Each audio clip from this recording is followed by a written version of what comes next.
With Doubtnut, get instant video solutions to all your maths, physics, chemistry, and biology doubts. Just click the image of the question, crop the question, and get instant video solution. Download Doubtnut app today.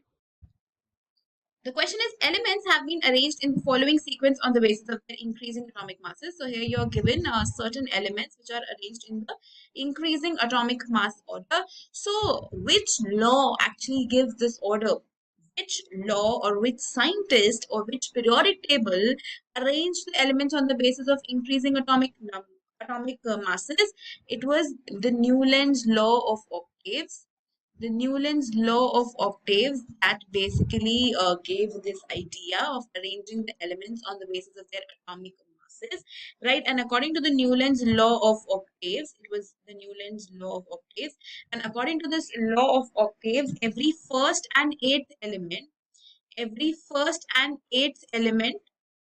have similar property, right?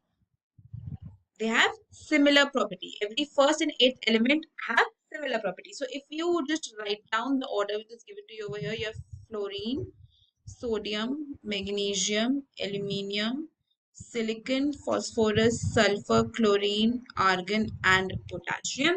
So if we talk about this, then the first element here is fluorine and the eighth element here is chlorine. So according to the Newland's law of octave, fluorine and chlorine have similar properties, because according to this law, every first and eighth element are repetition of the properties. So the first element has a similar property to that of the eighth element. Okay, so pick two sets of elements which have similar properties. So the first set is fluorine and chlorine.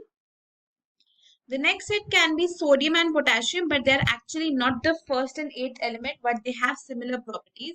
So Na and K have the similar properties. Okay, although they are not first and eighth, because Na is regarded as the first one. If we talk about Na as the first one, then K is the ninth one. Okay, so in this case, the first and eighth is not justified, but they do have similar properties. Okay, so if we talk about the particular law, which is the Newland's law of octaves, only fluorine and chlorine is the set which show similar properties and which is the first and eighth element of the arrangement, right? But the other set will be sodium and potassium, although they are not the first and eighth elements, but they do have the similar properties. Okay, so the first part is done. The second part says that the given sequence represents which law of classification of elements? The Newland's law of classification of elements. That's what we said initially only. According to this law, according to the Newland's law of octaves, every first and eighth element have the similar properties and they're arranged in the increasing order of their atomic masses. Okay, so the law which is related to this is the Newland's law of octaves, and the set of elements which have the similar properties are fluorine and chlorine. Okay, so that's all for this question. I hope this answered your query. Thank you so much. For class 6 to 12, IIT JEE and NEET level. Trusted by more than 5 crore students. Download Doubtnut app today.